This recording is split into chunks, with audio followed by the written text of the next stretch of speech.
নমস্কার, তোমাদের সবাইকে সানা স্মাইল এডুকেশন সেন্টারে স্বাগত জানিয়ে আজকের ক্লাসটি শুরু করছি।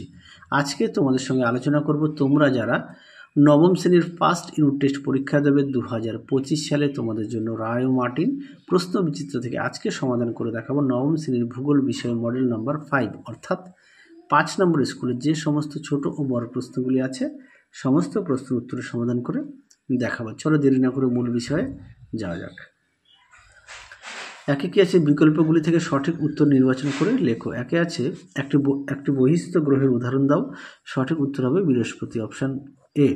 2 আছে পৃথিবী নিরক্ষীয় ও মেরু ব্যাসের তফাৎ হলো, সঠিক উত্তর হবে 43 কিমি, অপশান সি। 3 দেখো পৃথিবীর পরিধির প্রথম নির্ণয় করেন, সঠিক উত্তর হবে এরাটোস্থেনিস, অপশান ডি।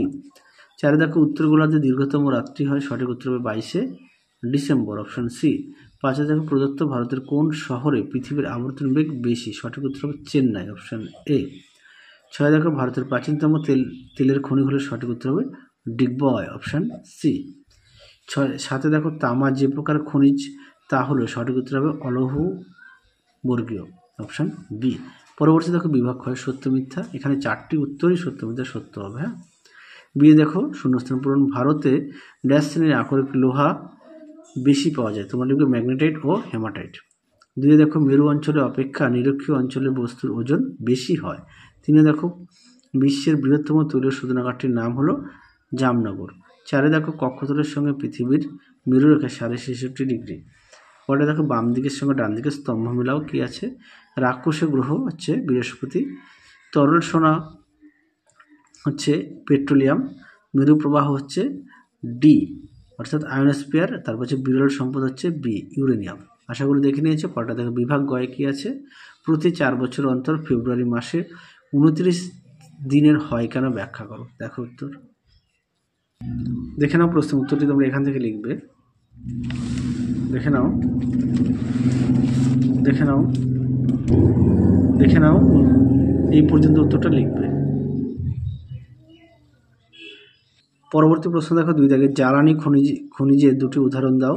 দেখো উত্তর দেখে নাও, জ্বালানি খনিজের কি আছে দেখে নাও। উদাহরণ, কঠিন হচ্ছে কয়লা, তরল হচ্ছে খনিজ তেল, গ্যাসীয় হচ্ছে স্বাভাবিক গ্যাস, আর পারমাণবিক হচ্ছে ইউরেনিয়াম ও থোরিয়াম। আশা করি দেখে নিয়েছো। পরবর্তী দেখো 2টি বামন গ্রহের নাম লেখো, প্লুটো, ইরিস আর সেরেস। পরবর্তী দেখো 4 জলবিষুব কি, দেখো উত্তর দেখে নাও। জলবিষুব দেখে নাও।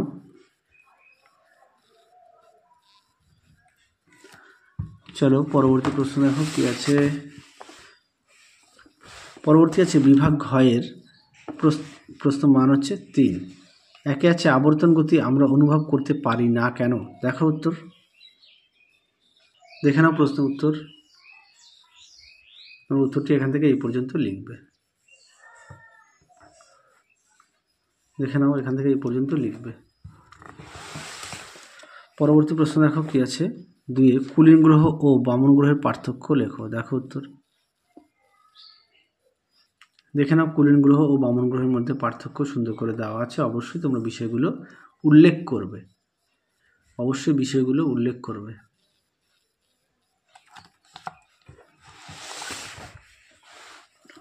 পরটা দেখো 3 প্রচলিত শক্তি ও অপ্রচলিত শক্তির মধ্যে 3টি পার্থক্য লেখো। দেখো উত্তর দেখে নাও, প্রচলিত শক্তি ও অপ্রচলিত শক্তির মধ্যে পার্থক্য, অবশ্যই বিষয়ের সংজ্ঞাটা উল্লেখ করবে। দেখে নাও, এছাড়া অবশ্যই বিষয়গুলো উল্লেখ করবে। দেখে নাও।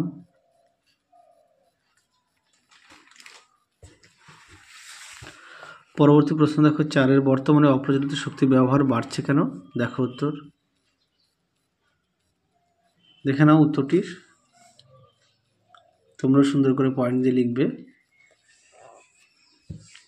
চলো পরবর্তী প্রশ্ন দেখো বিভাগ উময়ের 1 প্রশ্ন আছে পৃথিবীতে দিনরাত্রি দৈর্ঘ্যের হ্রাস বৃদ্ধি চিত্রসহ ব্যাখ্যা করো। দেখে নাও, প্রশ্ন মান হচ্ছে 5। উত্তরটা দেখো, উত্তরটা তোমরা এখান থেকে এই পর্যন্ত লিখবে, চিত্রটা বই থেকে একটু দেখে নিও।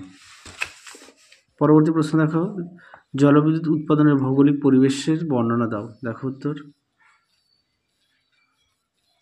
দেখে নাও, প্রশ্নের উত্তর সুন্দর করে দেওয়া আছে, তোমরা অবশ্যই পয়েন্ট দিয়ে লিখবে। দেখে নাও পয়েন্ট যে অবশ্যই লিখবে, দেখে নাও এই পর্যন্ত লিখবে। তাহলে চলো আজকের মতো এখানে সমাপ্ত করছি, আবার দেখা হবে খুব শীঘ্রই তোমাদের পরবর্তী ভিডিওতে। তোমরা সুস্থ থেকো, ভালো থেকো, আজকের মতো টাটা।